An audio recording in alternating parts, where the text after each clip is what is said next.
स्वागत है आपका। आप देख रहे हैं इंडिया टीवी। आपके साथ मैं हूं प्राची पाराशर। दोपहर के 12 बज रहे हैं, वक्त है प्रहार का। National tennis player Radhika Yadav का मर्डर क्यों हुआ? पिता ने अपनी ही बेटी को गोली क्यों मारी?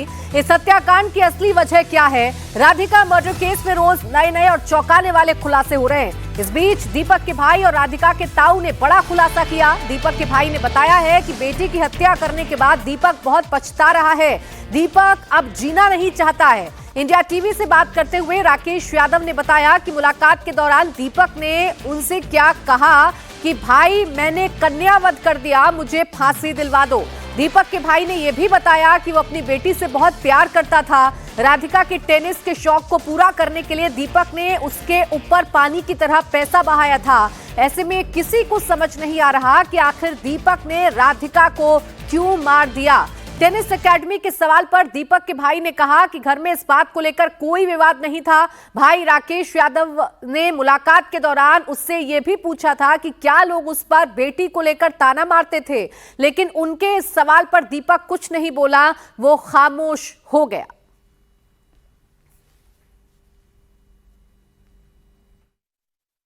राधिका यादव हत्याकांड मामले पर बात करने के लिए हमारे साथ विजय जी हैं, जो कि राधिका के पिता के भाई हैं। विजय जी, इस पूरे हत्याकांड को लेकर आप क्या कहना चाहेंगे? पहले परिवार का क्या पक्ष है? परिवार बिल्कुल इसके फेवर में नहीं है। बड़ा दुख है हमें कि ये गलती हुई तो हुई कैसे। हम तो खुद, हम ही क्या, उसका पिताजी भी खुद दुखी हो रहे हैं। वो खुद ये मान रहा है कि मेरे से कन्यावध हो गया, पता नहीं मेरे दिमाग में क्या हुआ और क्या नहीं। वो खुद दुखी है। और आप लोगों ने उसके खूब फोटो भी ली है, खूब देखा होगा कि कितना वो खुश है, या वो कोई क्रिमिनल या वो नहीं था। ठीक है, पता नहीं वक्त की क्या वो थी, कैसे उसने ये हरकत कर दी, तो उस चीज का तो हमें भी अभी तक कोई वो नहीं। अचानक से एकेडमी को लेकर विवाद क्यों हुआ? एकेडमी का कोई विवाद नहीं था, और ना इस चीज का कोई वो था कि एकेडमी का कोई विवाद हो। खेलने का कोई उसमें रोल कोई वो नहीं था, और ना और किसी किस्म का जो ये आप लोग दिखा रहे हो, ये कुछ भी नहीं, ऐसी कोई बात नहीं थी। जो ये फिल्म वगैरह भी बनी है वो भी उसके नॉलेज से, उससे पूछ के जब परमिशन बेटी ने ली है, जब उसको परमिशन दी थी। पर बाकी उसके दिमाग किस बात पे अटका, किसका नहीं, वो तो अब भी हम भी नहीं समझ पाए अब तक, परिवार के भी, कि ये हरकत हुई तो हुई कैसे। घटना के वक्त राधिका की मां भी वहां पे थी। पुलिस को भी जो है बयान नहीं दिया है, एफआईआर में भी इस बात का जिक्र है। तमाम लोग ये जानना चाह रहे हैं कि आखिर बेटी की हत्या पर मां ने क्यों चुप्पी साधी हुई? तो माँ क्या उस चीज का वो खुशी मनाएगी? क्या मेरी बेटी की हत्या हो गई? ऐसे माहौल में माँ क्या होगी? ऐसी उसमें कि उसके तो दोनों टांगे टूट गई, कि बेटी भी गई और आदमी भी गया, वो क्या खुश होगी बेचारी? राधिका ने कोच से भी अपने बात की थी, व्हाट्सएप पे चैट किया, जिसमें उसने लिखा कि वो यहाँ पर जो है बंदिशें हैं, वो बाहर जाना चाहती है, इंडिपेंडेंट रहना चाहती है, कई सारी रिस्ट्रिक्शंस हैं जो परिवार की तरफ। सर, फैमिली के आगे या किसी के आगे कोई वो नहीं, वो उसका अपना पर्सनल मैटर था कि वो अपने किससे क्या बात करे क्या नहीं, उस चीज की हम लोगों को किसी को नॉलेज नहीं है। राधिका की मां से आपकी बात हुई होगी, उन्होंने कुछ बताया कि आखिर क्या कारण रहा? क्योंकि सब लोग कारण जानना चाहते, परिवार भी, पुलिस भी, हम भी। वो छोटी है, हमारे घर में हमसे बात करने की वो नहीं है, पर्दा सिस्टम है हमारे परिवार में। कोई हमारे क्या, हमारे समाज में ही है, सब यही है कि वो दुखी है अपने, ठीक है अपने, वो तो डबल दुखी है। लेकिन ये तो सच है कि दीपक जो है वो राधिका के पूरे खेल में सपोर्ट करते थे, पैसा पानी की तरह। उसने तो पानी की तरह पैसा बहाया, और सुबह 5 बजे लेके जाता था, चाहे सर्दी हो, चाहे बरसात हो, चाहे कुछ भी हो, किसी ब्याह शादी फंक्शन किसी, और बहुत प्यार करता था वो। और गांव के लोगों को ताना मारने वाली बात में कितनी सच्चाई है? देखो, वो उसने ना हमें बताया, हमने खूब पूछा कि बता किसने तेरे से कुछ कहा। उसने कोई अभी तक, आज तक मैं अब तक उसके साथ था, खूब मैंने पूछ लिया। गिरफ्तार होने के बाद भी? हाँ जी। तो जिक्र नहीं किया? कोई जिक्र नहीं करा, कहता बस मेरे से कन्यावध हो गया। तो अफसोस है दीपक बहुत ज्यादा। वो तो उल्टा थाने में ये कहा कि मेरी रिपोर्ट में ये लिखो जो मेरे को फांसी हो जाए। उसने तो यहाँ तक के कमेंट्स दिए कि आप मेरी ऐसी रिपोर्ट बनाओ कि जो मेरे को फांसी मिल जाए। तो ये विजय जी हैं जो कि दीपक के भाई हैं और इनका साफ तौर पर कहना है कि दीपक को इस पूरे हत्याकांड के बाद अफसोस है और पछतावा भी है। फिलहाल परिवार जो है इस पर ज्यादा कुछ बोलने को तैयार नहीं है। राधिका के ताऊ कह रहे हैं कि टेनिस एकेडमी को लेकर घर में कोई विवाद नहीं था, लेकिन राधिका की मां ने पुलिस की पूछताछ में कुछ और बताया। सूत्रों के मुताबिक राधिका की मां ने पुलिस की पूछताछ में बताया कि पिछले 15 दिनों से घर में टेनिस एकेडमी को बंद करने की बात हो रही थी। राधिका ने पिता दीपक को कई बार समझाने की कोशिश की थी। 10 जुलाई की सुबह चालक दीपक सुबह कमरे में आया, अपनी लाइसेंसी पिस्टल निकाली और किचन में काम कर रही राधिका को गोली मार दी। तो क्या सिर्फ राधिका की टेनिस एकेडमी को लेकर दीपक का गुस्सा इतना हाई हो गया कि उसने अपनी बेटी को गोली मार दी? पुलिस मर्डर की असली वजह पता लगाने की कोशिश कर रही है। इस बीच बड़ी खबर यह है कि पुलिस पूछताछ के दौरान आरोपी दीपक अजीब तरह का व्यवहार कर रहा था। पूछताछ के दौरान दीपक कभी हंसने लगता था तो कभी रोने लगता था। पुलिस उसे खाना भी जबरदस्ती खिलाना पड़ा पुलिस को। वहीं राधिका मर्डर केस में 5 लाखी कारतूसों का भी राज खुल गया है। दीपक ने बेटी राधिका पर 5 राउंड फायरिंग की थी। 4 गोली राधिका को लगी, जबकि 1 गोली का निशाना चूक गया था और वो जाकर रसोई के निचले हिस्से में लगी थी। जो 4 गोली राधिका को लगी थी उसमें से 1 गोली उसके कंधे में लगी थी, जिससे ज्यादा डैमेज नहीं हुआ। 1 गोली ने उसके दिल को पूरी तरह डैमेज कर दिया था, जबकि 2 गोलियों से उसकी आंतें फट गई थी। कल एक दिन की रिमांड खत्म होने के बाद आरोपी पिता दीपक को पुलिस ने गुरुग्राम कोर्ट में पेश किया, जहां से कोर्ट ने उसे 14 दिन की न्यायिक हिरासत में भेज दिया है। इस दौरान दीपक से बार बार पूछा गया कि उसने राधिका को क्यों मारा, लेकिन दीपक पूरी तरह से खामोश था। उसने किसी भी सवाल का जवाब नहीं दिया। तो दीपक ने अपनी बेटी को क्यों मारा, इसकी वजह अभी तक साफ नहीं हो पा रही है। क्या टेनिस एकेडमी को लेकर वाकई में पिता और बेटी के बीच में विवाद इतना बढ़ गया था कि पिता ने अपनी बेटी की जान ले ली, या कोई और वजह रही होगी जिससे एक पिता अपनी बेटी का हत्यारा बन गया? दीपक आज जेल जा रहे हैं, क्यों मारा अपने बेटी को? दीपक क्या करो मारा? दीपक क्यों मारा? दीपक राधिका को क्यों मारा? दीपक राधिका को क्यों मारा आपने? दीपक क्यों मारा? दीपक क्यों मारा राधिका को? दीपक क्या नाराज है? दीपक क्या टेनिस एकेडमी से नाराज है? टेनिस एकेडमी खोलने से नाराज है दीपक? दीपक टेनिस एकेडमी बनाने से दिक्कत है तुम्हें? दीपक हत्या की असली वजह नहीं बता रहा, वो खामोश है। लेकिन अब धीरे धीरे और लोग सामने आ रहे हैं और राधिका के साथ जो होता था उसका सच बता रहे हैं। राधिका की बेस्ट फ्रेंड हिमांशिका उसकी जिंदगी को लेकर बड़ा खुलासा कर रही है। हिमांशिका ने सोशल मीडिया पर वीडियो पोस्ट करके बताया कि राधिका का परिवार उस पर बहुत पाबंदियां लगाता था। राधिका पर कड़ी नजर रखी जाती थी। राधिका को वीडियो शूट करने का बहुत शौक था, लेकिन परिवार को यह बिल्कुल भी पसंद नहीं था। घर वालों की इन्हीं पाबंदियों से राधिका बहुत परेशान थी। वो जो एक कमर्शियल वीडियो उसकी चल रही है, वो एक बस नॉर्मल म्यूजिक वीडियो थी जो उसने आई गेस 1-1.5 साल पहले शूट करी थी एंड उसके खुद के फादर ने उसे ड्रॉप करा था। उसके अलावा भी उसके काफी ज्यादा शूट्स थे एंड धीरे धीरे करके वो सब चीजें बंद हो गई बिकॉज उसके पेरेंट्स बहुत ज्यादा ऐसे थे कि लोग क्या कहेंगे। उनके पास हमेशा से ही सोसाइटल प्रेशर बहुत ज्यादा था और वो हमेशा से ही ऑर्थोडॉक्स थे। मतलब रोका टोकी हर चीज में रहती थी। मतलब मैं और राधिका हमने I think we started playing in back 2012 या 13 में हम साथ में ट्रैवल भी करते थे। हमने आपस में भी बहुत सारे मैचेस खेले हैं। तो मतलब मैंने उसे देखा नहीं है कि किसी से ज्यादा बात करते हुए। हमेशा देखा है कि वो अपने पेरेंट्स के साथ ही रहती है एंड लव जिहाद के बारे में बात हो रही है। आपके पास किसी के पास कुछ प्रूफ क्यों नहीं है? लव जिहाद वो किसी से बात भी नहीं करती थी। उसके घर पे इतनी ज्यादा रिस्ट्रिक्शंस थी बट वो बहुत टाइम से ना अपने घर पे सफर कर रही थी। बहुत ज्यादा उसको ना घर पे बहुत ज्यादा घुटन महसूस होती थी क्योंकि ऐसे कौन ही रहना चाहेगा यार, हर चीज का एक्सप्लेन करते रहना कि क्यों कर रहे हैं, क्या कर रहे हैं, किससे बात कर रहे हो। आई रिमेम्बर वीडियो कॉल्स पे भी उसको दिखाना पड़ता था कि अभी देखो हिमांशिका से मेरी बात हो रही है।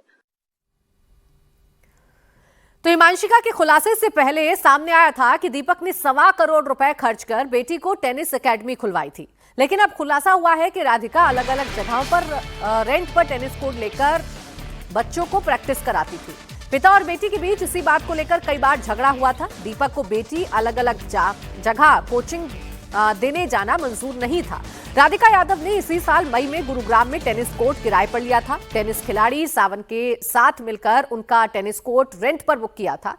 पिता ने उसे मना भी किया था, लेकिन वो नहीं मानी। सुनिए, जिस शख्स से राधिका ने टेनिस कोर्ट रेंट पर लिया था, उन्होंने क्या कहा। ये लड़की मई में यहाँ आए थे, राधिका और एक लड़का था सावन, दोनों टेनिस प्लेयर थे। और उन्होंने विकास से, जिसको मैंने दे रखा है रेंट पे, उससे उन्होंने रेंट पे लिया था। यहाँ आने के बाद वो, जब मैं सुबह शाम यहाँ आता हूँ, तो उन्होंने हमारे यहाँ केयर टेकर जो लड़के हैं उनसे बात करी थी कि ऑनर कौन है यहाँ के, तो मेरे से मिले थे वो यहाँ पे। तो उन्होंने कहा था कि जी सर, हमने रेंट पे लिए टेनिस, हमारे पास कुछ बच्चे हैं, हम इसे चलाना चाह रहे हैं, तो हमारी कुछ हेल्प करना। आप यहाँ केयर टेकर एक लड़का मिल जाए, एक सफाई कराने के लिए कुछ हो जाए। विकास का फोन आया था, सर इनकी थोड़ी हेल्प करना। तो उन्होंने कहा था कोई बात नहीं। तो मैंने पूछा था उससे कि आप कहाँ से हैं, तो उसने कहा था कि अंकल मैं वो केसर में वजीराबाद से हूँ। तो मैंने कहा था बेटी आप तो हमारे पड़ोस से ही हो, तो क्या कहाँ तक खेले हो आप। तो उन्होंने बोला कि नेशनल सर में खेली हुई हूँ अंकल, मेरे को बोला उसने। मतलब बहुत अच्छी लड़की, मतलब बहुत दुख हुआ इस तरह का। मतलब पता लगा जब 1 महीने यहाँ चलाई उसने, वो ऑटो से या टैक्सी से आती थी। अतुल भाटिया मेरे सहयोगी इस वक्त जुड़ गए ज्यादा जानकारी के साथ। अतुल, अलग अलग थ्योरी सामने आ रही हैं। कभी टेनिस कोर्ट का किराए पर लेना वजह बन गया, तो कभी बेटी पर पाबंदियों की खबरें भी सामने आ रही हैं। अभी तक की पूछताछ में क्या कबूल किया है आरोपी पिता ने? देखिए, आज की अगर हम बात करें तो सुशांत लोक में जो घर है राधिका का, वहां पर प्रेयर्स मीटिंग चल रही है। कई लोग जो है रिश्तेदार दूर दूर से यहाँ पे घर पर उनके आए हुए हैं। और जिस तरीके से अब 1 दिन का रिमांड जो है वो दीपक यादव का पुलिस को मिला था, जो पूछताछ उस पर की है। सबसे इंपॉर्टेंट प्राची यहाँ पर यह है कि आखिर गुरुवार की सुबह जब पूरी घटना हुई, उस समय राधिका और उसके पिता के बीच में क्या बातचीत हुई थी, जिसको लेकर विवाद इतना बढ़ गया कि जो उसके पिता थे दीपक यादव, उन्होंने उसके ऊपर 5 राउंड फायरिंग कर दी, जिसमें 4 गोलियां जो है वो राधिका को लगती हैं। प्रेस मीटिंग जैसा मैंने बताया वहां पर चल रहा है। जो एकेडमी जो है वो आप देखेंगे ठीक घर के सामने है, जहां पर भी जो ट्रेनिंग है, कोचिंग है, वो यहां पर राधिका देती थी। तो बिल्कुल ये घर के सामने जो गली है उसके सामने है। और यहां पर जो है वो हफ्ते में 3 दिन ट्रेनिंग कोचिंग जो है वो राधिका देती थी। आप यहां पर देखेंगे रिश्तेदारों का आना जाना जो है वो लगातार यहां पर जारी है, क्योंकि प्रेस मीटिंग थी, कल सैटरडे था, कई लोग यहां पर नहीं पहुंचे थे। लेकिन रविवार को आज सुबह से हम देख रहे हैं काफी लोग जो है वो उनके घर पर पहुंच रहे हैं। पूरी इन्वेस्टिगेशन पुलिस की इस तरफ है प्राची की आखिर किन कारणों से, क्या जिस तरीके से हिमांशिका ने कहा कि घर में उसके बहुत पाबंदी थी, मैन ईगो की बात आ रही है, मेल ईगो की बात आ रही है, तो क्या ये चीजें इसके पीछे है? विवाद किस बात को लेकर था? सुबह उस दिन क्या घटना हुई? ये तमाम कड़ियां हैं जो पुलिस जोड़ना चाह रही है। पुलिस का कहना है कि अगर आगे भी उनको रिमांड की जरूरत होगी तो वो रिमांड लेगी, क्योंकि जो वेपन है, लाइसेंसी वेपन, वो पुलिस को रिकवर हो चुका है। जो कार्टिजेस है वो रिकवर हुए हैं। जो पिता है अभी भी सबसे बड़ा सवाल यही बना हुआ है कि जिस बेटी को टेनिस प्लेयर बनाया पिता ने, आखिर ऐसा क्या हो गया कि उसी बेटी का कत्ल पिता ने कर दिया? बहुत शुक्रिया आपका हमारे साथ जुड़ने के लिए, तमाम जानकारी हमें देने के लिए। आगे बढ़ेंगे, बात करेंगे देवभूमि में ऑपरेशन कालनेमी की, जिसके तहत ताबड़तोड़ कार्रवाई जारी है। उत्तराखंड में ऑपरेशन कालनेमी में एक्शन युद्ध स्तर पर चल रहा है। हरिद्वार से अब तक 45 ढोंगी बाबा पकड़े गए हैं। हरिद्वार के कलियर से 6 ढोंगी साधु गिरफ्तार किए गए हैं। ये सभी मुस्लिम हैं जो भगवा पहनकर लोगों को धोखा दे रहे थे। ऑपरेशन कालनेमी नकाबपोश ढोंगी बाबाओं की असली पहचान सामने लाने के लिए चलाया जा रहा है। देहात और सिटी एरिया में पुलिस की अलग अलग टीमें छापेमारी कर रही हैं। पुलिस टीम छानबीन के बाद एसएसपी को अपनी रिपोर्ट सौंपेगी और फर्जी बाबाओं का एक्शन जारी रहेगा, उन पर एक्शन जारी रहेगा। उत्तराखंड के मुख्यमंत्री पुष्कर सिंह धामी के आदेश के बाद ये ऑपरेशन कालनेमी चलाया जा रहा है। 11 जुलाई से कांवड़ यात्रा जारी है। ऐसे में ऑपरेशन कालनेमी का टारगेट धार्मिक आस्था की आड़ में ठगी और अपराध करने वालों के खिलाफ एक्शन लेना है।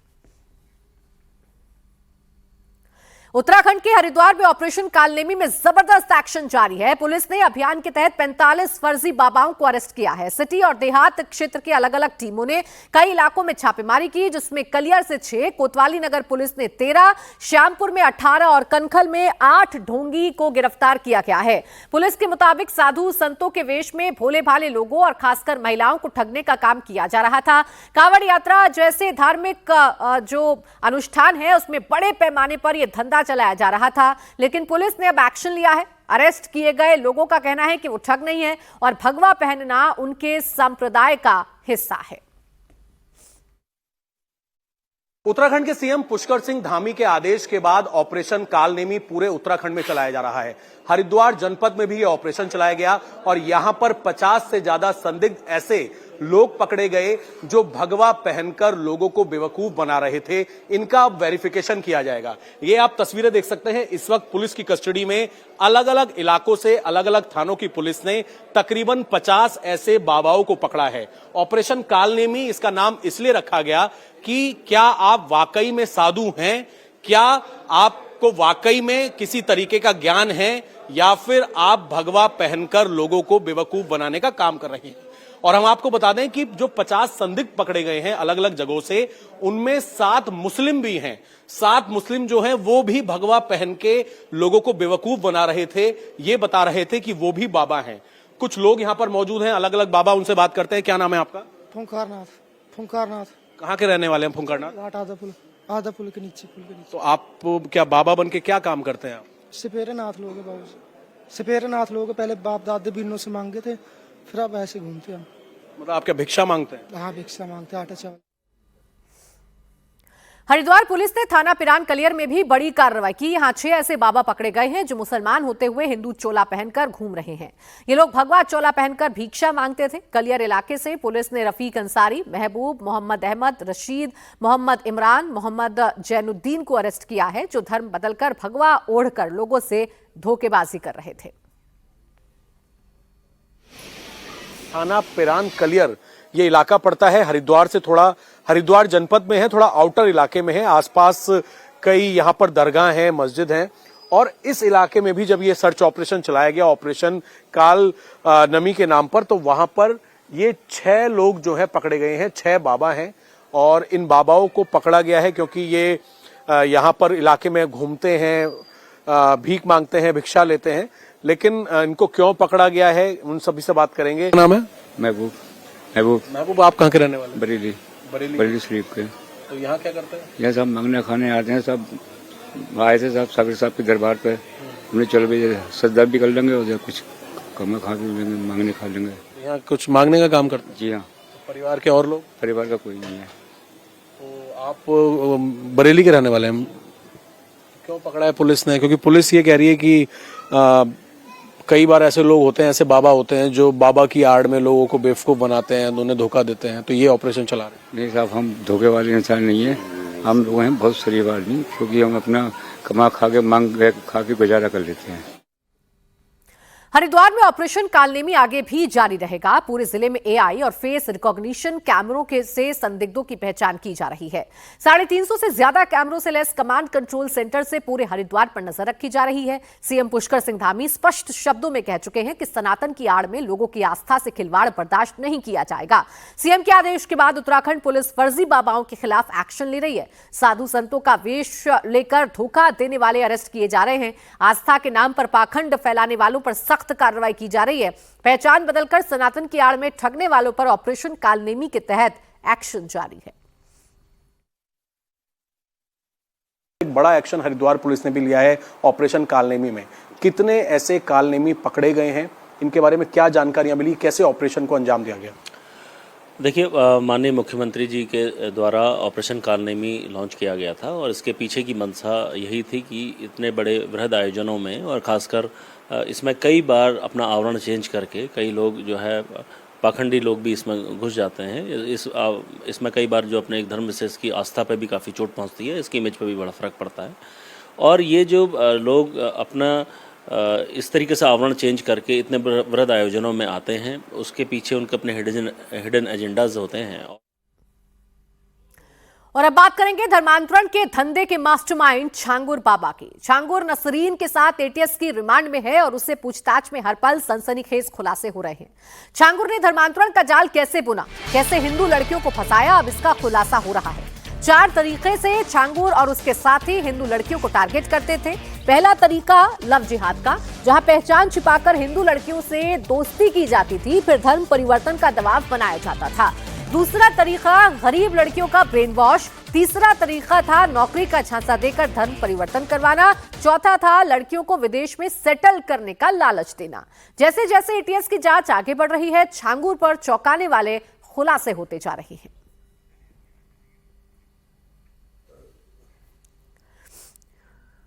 रुचि कुमार मेरी सहयोगी इस वक्त जुड़ गई है ज्यादा जानकारी के साथ। रुचि बताइए क्या अपडेट मिल रही है इस पूरे मामले से जुड़ी हुई? देखिए, एक तो ईडी की कार्रवाई चल रही है, तो ईडी को 18 अकाउंट्स का पता चला है जो छांगुर बाबा से जुड़े हुए हैं, जिसमें पिछले कुछ महीनों में एकदम से 7 करोड़ रुपए आया है और वैसे इन 18 अकाउंट्स में करीब 70 करोड़ रुपए का पता ईडी को चला है। एटीएस की रिमांड पर छांगुर बाबा और नीतू उर्फ नसरीन है।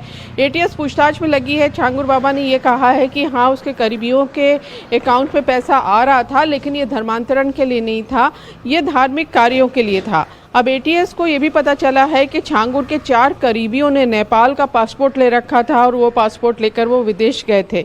तो पूछताछ चल रही है और पता करने की ये कोशिश की जा रही है कि कितना बड़ा रैकेट है, क्योंकि देखिए नवंबर में 2024 में एटीएस ने एफआईआर की थी जिसमें 9 नेम्ड लोग थे और 1 अज्ञात थे। 9 में से 4 छांगुर बाबा, नसरीन जिसका नाम नीतू है, उसका पति नवीन, उसका नाम उसने कन्वर्ट होके जमालुद्दीन रख लिया है, और छांगुर बाबा का बेटा महबूब तो एटीएस की पकड़ में है, लेकिन बाकी सब फरार हैं। तो उनकी भी तलाश हो रही है और ये भी जानने की कोशिश की जा रही है कि आखिर ये जो धर्मांतरण का इतना बड़ा रैकेट चल रहा था जिसमें 100 करोड़ से ज़्यादा रुपया बाहर से आया था, कितने लोगों का धर्मांतरण छांगुर बाबा ने किया है। तो ये सारी पूछताछ एटीएस कर रही है। शुक्रिया आपका रुचि, हमारे साथ जुड़ने के लिए, तमाम जानकारी हमें देने के लिए।